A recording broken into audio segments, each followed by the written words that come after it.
تو یہ ہو گیا اس میں الفاظ معنی ہو گئے پہلا. اب اس کے بعد تھوڑا سا ہم دیکھ لیتے ہیں کہ ورڈ میننگ کے حوالے سے انگلش کے اسٹوڈنٹس کو بھی ذرا اس کو ایک نظر دیکھ لیجئے کہ جو اس کے ورڈ میننگ ہیں. جاف کے معنی کیا ہیں؟ Anterior, abdomen. ادعیاء، adopted sons. ادعوہم، call them. تعمدت، she intended. اولو الارحام، blood relatives. تظاہرون، you declare unlawful mother. زہار کے معنی میں ہے. افواہی، mouths. فمن اس کی ماؤتھ کے معنوں میں اس کا واحد ہے. اقسطو، مور جسٹ. اولا، مور ورتھی. اور اسی طرح مستورہ، انسکرائبڈ. تو یہ ورڈ میننگ ہو گئے. اس کے بعد ہم آتے ہیں ایکسرسائز کے جو کوسچن آنسرز ہیں ان کی طرف. تو اس کو دیکھتے ہیں. کوسچن آنسرز میں سب سے پہلا یہ ایک دو کوسچن جو ہیں وہ میں نے اضافی ڈالے ہیں جو کہ ایکسرسائز میں آپ کی پنجاب بورڈ کی کتاب میں نہیں ہیں، لیکن بورڈ میں یہ اکثر اس طرح سوالات آ جاتے ہیں. تو یہ ایم سی کیوز بن کر بھی آتے ہیں کہ احزاب، اس کا مختصر تعارف، اس میں کتنی آیات ہیں، کتنے رکوع ہیں، کب نازل ہوئی. تو یہ ایم سی کیو بن کر بھی آتے ہیں. تو ہم اس کا جلدی سے اس کو بھی دیکھ لیتے ہیں. تو سورہ احزاب کی وجہ تسمیہ لکھیں. وجہ تسمیہ کیا ہوتا ہے؟ تسمیہ اس کے نام رکھے جانے کی وجہ کیا ہے. کیونکہ ہر سورت کا کوئی نہ کوئی نام رکھا گیا تو اس کے اندر بھی وہ ورڈ استعمال ہوا ہوتا ہے، تو اس سے ہی اس کا نام جو ہے وہ رکھا جاتا ہے. تو سورہ احزاب کے معنی، احزاب اس لیے اس کا نام رکھا گیا ہے کہ اس سورت کے اندر احزاب کے، پہلے تو اس کے میننگ دیکھ لیں کہ سورہ احزاب کے معنی گروہ، لشکر اور فوج کے ہیں. اور اسی طرح سورہ احزاب کا نام اس سورت کی، سورہ احزاب کا نام اس سورت کی آیت نمبر 20 سے لیا گیا ہے. یعنی کہ یہ احزاب جو ہے وہ اس سورت کی آیت نمبر 20 میں یہ ورڈ استعمال ہوا ہے، تو وہاں سے لیا گیا ہے. پہلا تو ہو گیا اس کے معنی. پھر اس کے بعد یہ سورت کی کون سی آیت سے لیا گیا ہے. پھر یہ کب نازل ہوئی؟ سن 5 ہجری میں عرب کے بہت سے قبائل نے مل کر مدینہ پر حملہ کیا. تو آپ کو یہ ہم تفصیل بتا چکے ہیں کہ 5 ہجری میں یہ پہلا مارکہ ہوا تھا بدر کا، پھر اس کے بعد احد کا.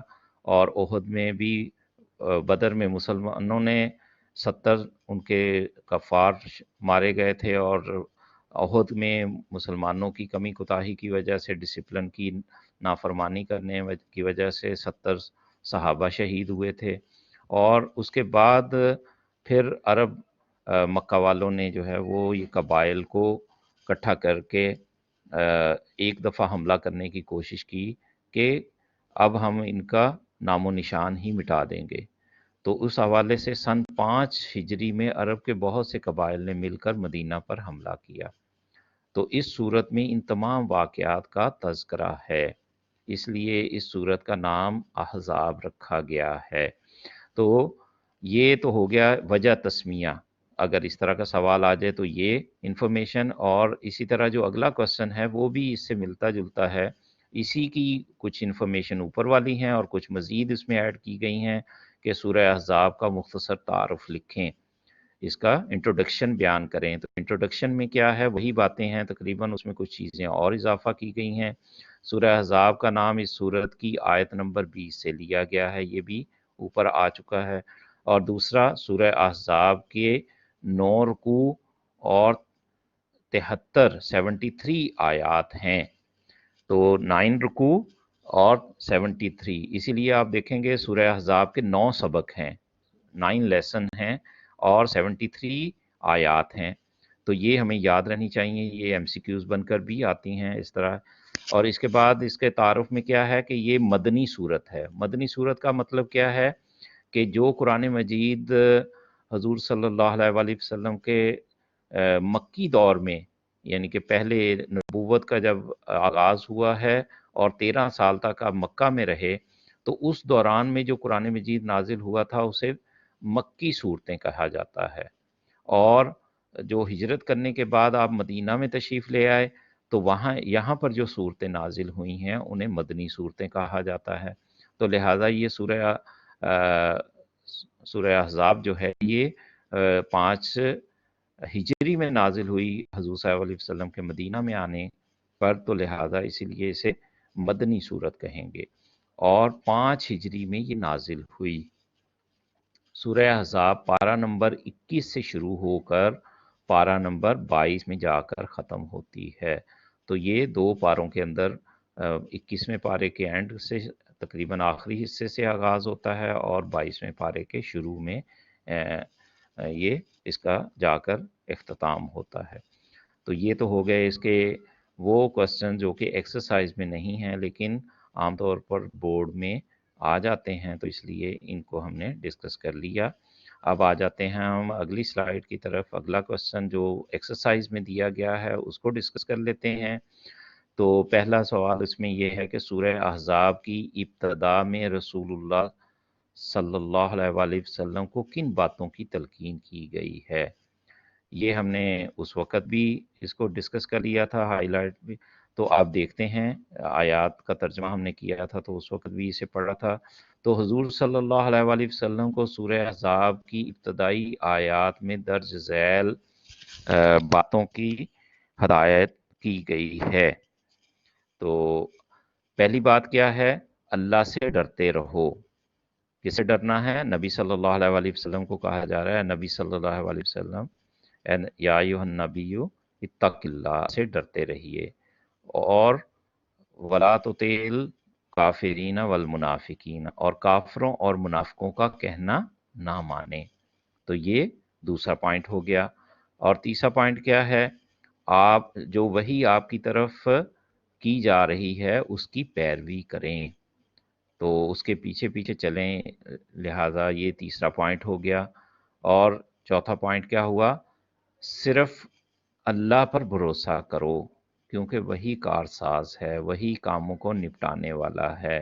لہٰذا اس بات کی طرف دھیان نہ دو کہ ہماری تعداد بہت تھوڑی ہے اور سارا عرب جو ہے ہمارے مخالف ہے، تو لہٰذا یہ ہم پر غالب آ جائیں گے۔ اللہ جس کے ساتھ ہوتا ہے اس پر کوئی غالب نہیں آ سکتا۔ تو لہٰذا اللہ تعالیٰ فرما رہے ہیں کہ صرف اللہ پر بھروسہ کرو، کیونکہ وہی کارساز ہے، وہی تمہارے سارے کاموں کو نپٹانے والا ہے۔ اصل میں تو یہ بنیادی طور پر آزمائش ہوتی ہے اہل ایمان کے اوپر بھی، کہ وہ اس ریورس قسم کے حالات میں ان کا رویہ کیسا ہے، جو کہ آگے ہم اگلے اسباق میں بھی پڑھیں گے کہ اس میں اہل ایمان کا رویہ کیا رہا، اور جو کمزور مسلمان تھے یا جو منافقین کی کیٹیگری میں تھے ان کے معاملات کیا تھے، تو وہ بھی انشاءاللہ ہم مطالعہ کریں گے۔ اب دیکھتے ہیں، یہ پہلے سوال کے 4 پوائنٹس ہو گئے۔ اللہ سے ڈرتے رہو، کافروں اور منافقوں کا کہنا نہ مانو، اور آپ کی طرف جو وحی کی جا رہی ہے اس کی پیروی کریں، صرف اللہ پر بھروسہ کرو کیونکہ وہی کارساز ہے۔ تو یہ پہلا کوسچن جو ایکسرسائز میں ہے وہ ہمارا مکمل ہو گیا۔ اب آ جائیں دوسرے کوسچن کی طرف جو ایکسرسائز میں ہے۔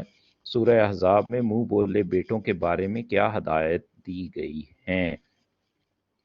منہ بولے بیٹوں کے بارے میں جو ہدایات دی گئی ہیں، نمبر 1 جو ہے وہ اللہ تعالیٰ یہ کہہ رہے ہیں کہ اللہ تعالیٰ نے لے پالکوں کو حقیقی بیٹے نہیں بنایا۔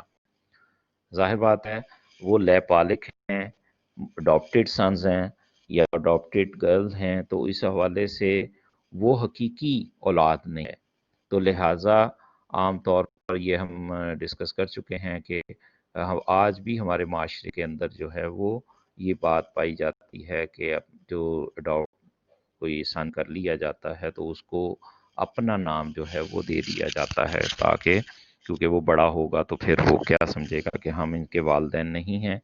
تو حقیقی والدین کے نام سے ہی پکارے جانے کے حوالے سے یہاں ہدایت دی گئی ہے کہ اللہ تعالیٰ نے لے پالکوں کو حقیقی بیٹے نہیں بنایا، اور دوسرا پوائنٹ یہ ہو گیا کہ لے پالکوں کو ان کے اصلی ناموں، اصلی باپوں کے ناموں سے پکارو۔ یہاں پر باپ جو ہے وہ بیچ میں مصر ہو گیا ہے سلائیڈ کے اندر، تو اصلی باپوں کے نام سے پکارو۔ تو یہاں پر جو ان کے والد کا نام ہے اسی کے مطابق جو ہے وہ انہیں پکارا جانا چاہیے۔ آگے دیکھیں تیسرا پوائنٹ جو اس آیت میں اس کوسچن کا آنسر ہے، اگر تمہیں ان کے باپ کا نام معلوم نہ ہو تو وہ تمہارے دینی بھائی ہیں اور دوست ہیں۔ تو یہ اس لحاظ سے اللہ تعالیٰ نے یہ کہہ دیا ہے کہ اگر ان کے باپ کے متعلق نہ معلوم ہو، جیسے بچپن میں کوئی ایکسیڈنٹ ہوا، والدین فوت ہو گئے، کوئی ان کا یا مطلب کوئی ایسا بچہ مل گیا لیکن اس کے والدین کے متعلق پتہ نہیں چل سکا، تو اب انہیں ڈاٹ کر لیا ہے کسی نے، تو اس صورت میں تو انہیں اس کے والد کا نام نہیں پتہ، تو لہٰذا اس کا نام جو ہے وہ باپ کا نام معلوم نہیں ہے، تو وہ دینی طور پر بھائی ہیں، تو ان کو اپنا نام بہرحال نہیں دینا اس لحاظ سے۔ اب آ جاتے ہیں ہم اگلی سلائیڈ کا۔ یہ کچھ آیات، قرآنی آیات جو ہم نے ٹرانسلیشن کی تھی سبق میں، وہ ایکسرسائز میں بھی دی گئی ہیں۔ یہ تو اب آپ کو خود سے آنی چاہیے، لیکن پھر بھی میں ان کا ترجمہ جو ہے وہ آپ کے سامنے رکھ دیتا ہوں۔